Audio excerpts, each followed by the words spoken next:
Talking about CBDC, central bank decentralized currencies, I was seeing the governor of RBI of India quoting this, that in UPI, I'm not sure if Alex is aware about UPI or no, but that's an amazing and swift way of transacting Indian rupees.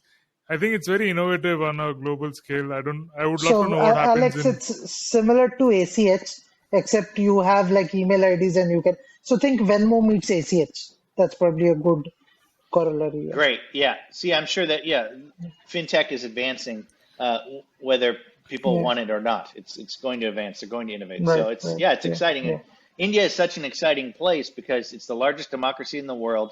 It's the fastest growing population. I think this year or in a few years it's passing China. So there's so much going on in India, Yeah. and it's the fastest growing of the large economies. So I would love to see how this gets implemented, and I hope we have decentralized products. I think the better future is a decentralized future. So So UPI is a can you tell centralized me about? infrastructure. Can you Yeah. say tell me about So ACX? the ACH. So ACH is like we have IMPS over here, right? So US's equivalent is ACH.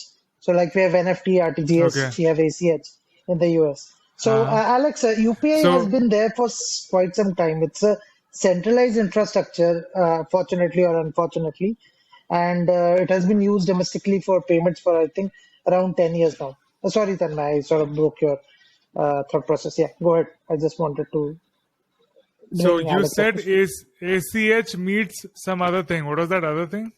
Venmo. So what is So Venmo? Venmo is like Paytm. Venmo is like Paytm. Okay. Look at me being the bridge between Okay. cultures. Okay. Okay. So Okay. Yeah. Paytm is our equivalent of Venmo. Yeah. Yeah. So what the audience gets it, right? Yeah. Uh, by the way, we have around 16 people from 16 countries listening, tuning into Rocklaz Radio. A very Oh, diverse awesome. and spread out audience. What I was saying was about CBDC. The governor of RBI in India was explaining it in this way. Even if you do UPI, the whole transaction routes through banks. It will go to the receiver's bank, and then accounts are changed, and then to the person sending it, and then you receive it, and so on. But he said with CBDC, CBDC is a currency. You don't have to go through all that routing. Just money is credited from one place and debited to one place. It just transacts, and you don't have to go through the routing process. So, am I right on that, Ishan? And Yeah. So I mean the same as Bitcoin, right? If I need to send Bitcoin to you, I don't need to go to a bank, provided I'm already holding Bitcoin. So Mhm. if I have an on-ramp solution and I convert Indian rupees or dollar to Bitcoin, I don't need to go to a bank then. I can directly send Bitcoin to your wallet address. So CBDCs work in a similar manner. Once you own some CBDC, which you get by swapping regular fiat currency, I can send it to your CBDC account. So it won't be routed through a bank. so what is the status of CBDC in US and India, and what are its advantage and disadvantage? You will make me lose my job, man. But do you mind, Alex, if I go first? Go for it. Yeah, awesome. So, see, CBDC is essentially governments looking at Bitcoin and decentralized centralized payment systems and trying to replicate that using their fiat currency. So, the vision they have is that today, obviously, you have intermediaries in the domestic banking system as well. So, they want to remove these intermediaries, and they want you to be able to transfer money directly from me to you without going through Paytm, without going through our respective banks, and so on and so forth. The pros are, I mean, obviously, it's much more effective in terms of cost, in terms of efficiency, in terms of the reconciliation efforts, etc., etc. And the cons are, I mean, obviously, since this is an infrastructure that is owned by the government, I mean, obviously, there are privacy risks, right? I mean, you never know who's at power and how they would act with that kind of data because they can track every transaction that you make.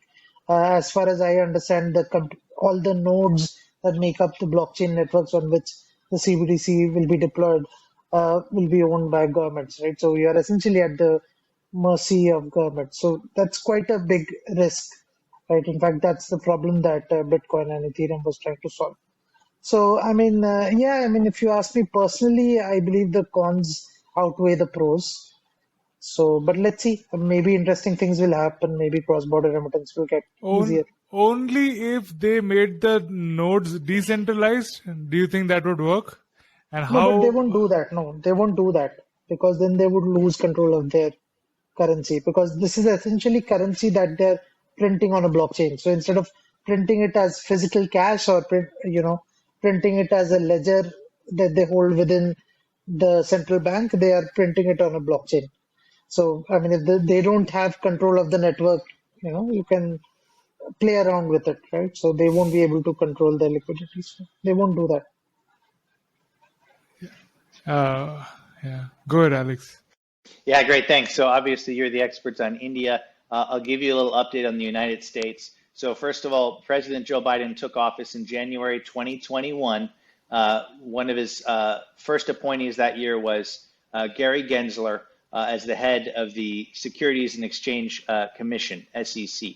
So you have, while many in the crypto industry find him to be unfriendly, for the first time, you have an SEC chairman that understands Bitcoin. He used to teach a blockchain course and a Bitcoin course at MIT, the prominent U.S. university, Massachusetts Institute of Technology. So he was the first government official heading that truly understood what Bitcoin was. He's a big fan of Bitcoin, not so much the other cryptocurrencies that could be in the realm of securities, like a lot of these ICOs. He's been pretty heavily going against it.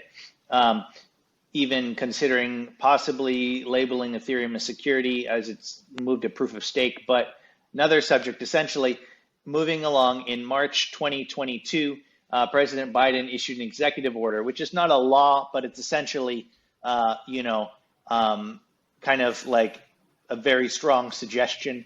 In the US, there's 3 branches of government. So the president runs one of those branches. So the SEC, the IRS, FBI, the Department of Treasury, Department of Justice, the president can directly issue them orders. So he basically issued the orders, covered 6 areas for responsible innovation on blockchain and cryptocurrency and digital assets. He referred to it as digital assets. The first is consumer and investor protection. The second is financial stability. The third is illegal activity. The fourth is U.S. competitiveness on the global stage. Fifth is financial inclusion. 6 is responsible innovation. So all of that generally pretty vanilla, kind of general. It wasn't really a surprise. The government, various officials and various departments were kind of talking that language, but it provided kind of a direction for the executive branch. So now here's where there's a little bit of pushback. I'll tell you, that's the general. The 2 things that I'm personally negative on in that executive order, and there's certain factions in the government. Obviously, Joe Biden is a Democrat, which is more representing the left, and there's the opponents on the right, the Republicans, and then there's other factions within those groups. But so there was a heavy kind of suggestion on the kind of common attack that crypto is bad for the environment, and specifically to investigate proof of work mining, which I'm more of the philosophy of energy use is justified if it is beneficial, right? And energy use that's not beneficial, yes, is waste, but energy use is not in itself evil. So many on Joe Biden's side of politics believe that energy use is itself kind of negative. The human beings are, kind of doing bad things to the planet. And so as a generality, they should be stopped. Somewhere in the middle, there's some responsible, organization. So there's been a lot of investigation into mining of Bitcoin, and I believe that is unjustified, because I believe most of the Bitcoin miners that are heavily in the United States do believe in sustainable energy and are pushing for just the supply and demand of the energy markets makes it so that Bitcoin miners are naturally, by their own greed, are given incentives to mine with sustainable energy, just for pure profit because of how the U.S. energy markets, you basically get charged more for, the worse, your less efficient energy use. So just the profits of the business world, I think, fixes that. So I don't think that's necessary. They also said we want to explore a central bank digital currency. Now, the Fed chairman, who's not under the president, but is essentially coordinated, said we're not going to ban Bitcoin. We're not going to ban crypto. So I appreciated that. So that was good. So the concerns are they're moving forward with the central bank digital currency. How much, you have to have the balance of like total privacy and total government overreach, and somewhere in the middle is right. So those are my concerns, that they're moving forward, and the FTX collapse kind of awoken a very anti-crypto sector in the government, certain people in Congress that feel all crypto is bad, all Bitcoin is evil, all crypto is a scam, and it should be wiped out completely. So you have Senator Elizabeth Warren and people like that are just completely anti-crypto. And a lot of those folks are in their 70s and 80s, honestly. Another branch of the government I mentioned is the Congress, right? It's not under the president, it's a separate branch. In the Congress, there is a blockchain caucus. It was founded in 2016 with one Democrat, one Republican. It's now 28 members as of 2020. So that is bipartisan, meaning there's an equal representation on both sides, and both sides have an incentive and a desire to create regulations which do not crush innovation. My biggest concern is these regulations, we will wipe out the good projects while punishing the bad. So hopefully, when everything mixes out, the evil guys go to jail, and the good guys are allowed to innovate, right? So it's kind of a balancing act. But I think overall, the Congress has been positive in trying to create innovation regulation that's more of guidelines, so the innovators can know what they can and can't do and can build. It's also a problem that some of those innovators are in fact bad actors, right? So it's a balance. So the more bad actors get caught, the more the public are going to want to push their Congress people to penalize them, and the more tight that regulation is going to be. So that's kind of where it stands. Central bank digital currency is being explored. The U.S. does have the problem of while they may support a freedom money, they also are very concerned with China and the Chinese government gaining a technological edge over the United States, as it has gradually over the last few decades.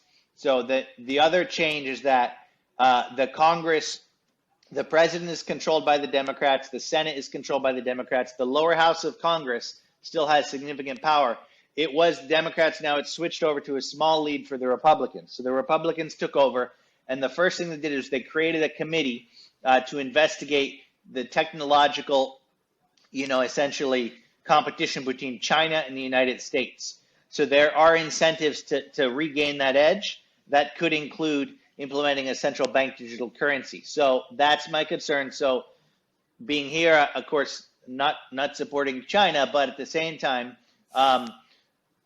sometimes extreme measures, they say desperate times equal desperate measures. Well, most desperate measures by any government are bad. So, and even if they're good, they wind up having bad elements that hurt good people. So my fingers are crossed. I am watching it closely. I do think that the U.S. is a little bit more free in terms of like Europe tried to ban proof of work mining. They tried to ban private wallets. That didn't happen, but they did set laws to closely inspect proof of work mining. They did put a limit where you have to report any transaction of €1,000 to a private wallet. So I personally don't like those regulations. I think they're too strict. I don't think the U.S. is going to adopt as strict regulations because there's enough people in Congress that are against that. But I am concerned that, I'm going to be watching that because those things I think are very important. I don't think the government should ban effective proof of work mining. If you want to do proof of stake, I have no problem with that. But I don't think the government should ban it. And it's absolutely important, even if there is a central bank digital currency. I've written about that. You must allow citizens to have private wallets. We will catch some bad actors, but the bad actors already will be caught right now. You don't need more regulation. You don't need that. Too many innocent people will be hurt, and it will give the government too much power. That's all I got. I know I went on a rant there. I'll just tag on to what you were saying. So I think a lot of the fear in terms of US's stance on crypto also comes from the fact that I mean around the crypto world people are scared how the government would interpret and implement these laws, right? So for example, Nick Szabo, the father of smart contracts, he went to jail for a couple of years for how US interpreted cryptocurrency at that point of time. Also, the developer of Tornado Cash, right? So I think a lot of fear is that you would probably have another. I mean, even the guy who started Silk Route, right? So if you look at his story and why he set it up, he's not really the drug lord that everyone makes him out to be. So I think a lot of fear is around how it gets interpreted and implemented, and what would be the fallout for something like this. Yeah, you're so right, and I'm watching. Yeah. And no one does it better than the US when it comes to such actions, if I may say so. Yeah. Talking about CBDCs again, do you think they will be implemented on a proof of work or proof of stake in your respective governments? Proof of stake, no question about it. It's so much easier but it'll be a private blockchain. It'll be their own, unless it's not really going to Yeah. be CBDC. If it's a stable coin, it can just go on Ethereum on proof of stake. It's not going to be on proof of work. Guaranteed, no government is going to do that. So they're not very keen So, on I creating mean, their own chain. They just, if there's a stable US dollar thing, then they won't create their own CBDC. Is that what you're saying, Alex? I'm saying no. It's going to be on proof of stake, no, no, no, or no. it's going to be their own. The governments have too much pressure, too much campaign against use of energy. None of them are going to implement proof of work unless it's some super. I know. I'm Oh. asking if there is a proof of stake. I don't know which ones are right now, USDT or USDC. If So these Ethereum is proof of stake sufficient, now. are these sufficient or alternative to CBDC in US, or are they still planning to go ahead and do their own CBDC because China and Yeah. other world is doing? I think they're going to do it. It's inevitable. In my personal opinion, what we have is sufficient, but I don't think that's the opinion of the people in the government and the Federal Reserve. I think it's inevitable they Yeah. will implement some form of it.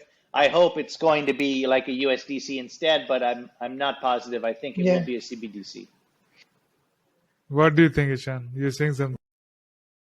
Yeah, so in terms of what consensus mechanism they use, so I think it's irrelevant if you own all the nodes, right? I mean, it doesn't matter if you use proof of work, proof of stake, proof of authority, whatever. Because I mean, own all the nodes. Why do you even need to run a consensus mechanism? Obviously, you are in agreement with yourself. But I don't think the environment concern would come up much in CBDC because, like Alex said, that definitely no one is going for proof of work. So that's not something that would come up as a concern when people are implementing CBDCs. I mean, definitely not from someone who understands how blockchain works. And what was the other question? I think there was something else you were asking, right? In terms of whether USDC or USDT would be adopted instead of a CBDC, right? So Yeah, in I India guess the we don't best have a rupee or something like that. Stable rupee. We No, we don't have do. Some something. people have tried, but mostly they were scams. A couple of people have tried. You had like Lakshmi coin, but they were scams. But USDC is the perfect example, right? So if you know the history of Circle and how USDC was formed, it was created with a lot of consultation with regulators, where they would go back to the regulator after every few days and ask, "Oh, are you okay with this? Can we go ahead and do this? This is how we are thinking of issuing it, etc." And still, USDC sort of. In fact, that's one of the reasons Tornado Cash got shut down because I mean USDC was obviously being routed through Tornado Cash, and they wanted to crack down on it, and the protocol sort of complied with the regulator because they've always wanted to make the regulator happy. So I mean obviously maybe the US would adopt the USDC, but I think they'd be more comfortable issuing their own CBDC. In India, I mean, definitely, if you have a USDC or a euro, you would definitely see a euro or US dollar denominated Indian rupee stable coin coming out. I think the reason you have a US dollar stable coin and quite a few of them is because, I mean, the dollar is still the bridge currency around the world, right? So it makes sense for you to go to any exchange around the world and buy crypto using a USD equivalent, right? So I can't wire you USD, so I will use a USDT or a USDC stable coin to buy crypto at an exchange in Russia or an exchange in Ukraine or Malta or what have you. So I think that's why USDC is popular, but definitely we'll see governments launching their own CBDCs, irrespective of whether a stablecoin exists or not. Talking about the US supremacy of USDC and being the bridge currency all over the world, I was reading and getting to know about these things that with Russia coming in with the war and things going on, and with the petrol rates and hikes, Putin suggested that there we should create a BRICS coin with Brazil, India, China, South Africa. Uh, who can trade with a coin that doesn't need to depend on US dollars. They can, even Saudi Arabia is joining the clan with agreeing to, because the main thing that the world needed to buy with US dollars was petrol and oil. Now if you move that or change that, there's no need for that. So that is being considered. I even read about India creating Vostro accounts. Vostro accounts is basically other countries creating accounts in Indian banks and accepting Indian rupees for transactions. So it has been done with Maldives, Russia, and Sri Lanka, and some other countries in the list. So there is definitely I mean, I don't think it might last for long. The supremacy of US dollars. What are your thoughts on that? You want me to jump in on that? You can go, Sean. You want to go ahead? Go ahead. Okay. Yeah. Go ahead, Alex. Yeah, look, I think what I think is what we're seeing in the news is not what's really happening. I think Saudi Arabia has benefits from kind of negotiating. They feel they have the upper hand. They have complete, total protection of the U.S. military. So, but at the same time, that they see a weakness in the U.S. president right now, and his foreign policy has kind of been very weak, honestly, and reactionary. So, unlike former presidents who are more aggressive, they see I don't know that they've decided which side they're on. I think they're playing both sides.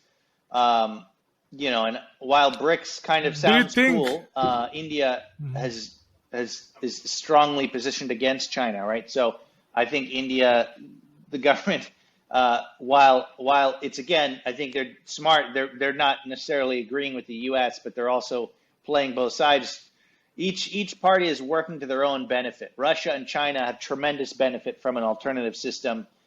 Saudi Arabia, India, not so much. They want to see which system is going to benefit them the most. So I think that's how it's going to be. I think the U.S. president is mishandling this grossly. And I think at just the wrong moment, as the Fed is increasing rates, it's hurting everyone else. So I'm interested to see how it's going to play out. Yeah, this may dethrone the dollar. This may not. I don't think it's a definite thing. Brazil has their own problems right now, as you know. I mean, it's very strange what's going on there. The people, I guess, stormed the Capitol, overtook the Capitol. Unlike in the U.S., that wasn't some show. That was seems to be an actual revolt, right, of some sort. There's no leader. So anyway, it's crazy. So I don't think positioning yourself with China and Russia is a very risky geopolitical move. So I think anyone doing so will need to have definite incentives. And I think it's a gray area, and I think it's pretty interesting to see. I'm going to watch to see how it plays out. I don't think it's definite either way. Yeah, I think it's going to be a long time since the dollar is, or if the dollar is displayed as the default bridge currency. Because I mean, you also have to understand it's a psychological thing, right? So when we quote our clients who are sitting in Germany, US, or the Middle East, we quote them in US dollars. Because I mean, That could frankly, change. that's the Psychological thing could change. it's different because when, let's say, I'm negotiating with someone on a contract and I say, okay, this will cost you $2,000, he knows exactly how much I'm asking for, right? So it takes a lot of time for something like that to change psychologically because you're so used to doing business in a certain way. And it's easier, right? I mean, I can't look at six different currencies for clients that come from six different geographies. It's easier to rely on, let's say, US dollars or what. In fact, I have a lot of Canadian clients who complain that I quote in US dollars. They say, why don't you quote in Canadian dollars? That makes more Hmm. sense to us. But and that's how things work, right? When you're working with international trade, Ishan, and do that's you the think default there will system. be a global blockchain and a global current decentralized currency that will replace this? Let it be one of them, or then it becomes one, right? Then there's no that psychological thing again. If there's one decentralized cryptocurrency for So all again, international it's the transactions. problem. So when I entered the NFT space, or I should say re-entered, a couple of your peers came to me and said, "Oh, you should not be thinking about these NFTs in terms of dollars or rupees. You should be thinking about them in ETH, right?" So, but then again, when the market started falling, everyone went back to denominating them in dollars. So that's a big problem because cryptos are still volatile when compared to fiat currency. And the fact of the matter is, most of the daily objects and services we buy, we pay in fiat currency rather than crypto. So unless you have a big change in how trade is carried out, where you buy your groceries by paying in crypto, or you, let's say, you pay your plumber or carpenter in crypto, you pay for your kids' fees in crypto. Unless you see a mass movement towards that, I don't see that happening because we still deal with fiat on a daily basis. Another Right? thing that is controlled by the US is the SWIFT banking and transaction system. So I again read this China doing the CBDC along with UAE and trying out a new payment system like SWIFT that will nullify the use of SWIFT. Have you read about that, or what are your thoughts on that? So, in terms of replacing Swift, I think that is something that has already started happening, especially on the retail remittance side. So, with TransferWise and obviously Western Union has been there for a long time, and it obviously relies on Swift. But you have a lot of alternatives to Swift, especially when it comes to retail remittances. Uh, Enterprise remittances, business remittances are where Swift still plays a major role. So, I mean, definitely with these CBDCs coming into the picture, I'm hoping that's a problem that would be solved because you're correct. I mean, Swift has a big dominance and people end up shelling a lot of money for Swift transactions, right? Primarily because Hmm. they have a monopoly. So, yeah, I definitely hope that something like that would happen with CBDCs coming around. Yeah.